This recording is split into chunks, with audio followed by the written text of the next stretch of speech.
Bonjour mga mesami! Dumating na nga yung in-order ni Jonathan para sa akin. Yan daw yung regalo niya para sa Pasko at saka sa birthday ko. O di ba ang aga?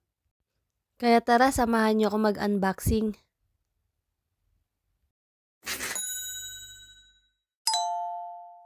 Alam ko na din naman kung ano yung laman yan kasi ako rin naman yung namili niyan. Nung nakaraang linggo kasi Black Friday, kaya ang mumura ng mga bilihin. Kaya tinanong ako ni Jonathan kung ano ba yung mga gusto kong bilhin.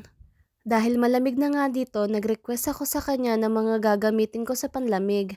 Yung sapatos na Timberland, matagal ko na talagang gustong bilhin yan kaso ang mahal, hindi ko afford.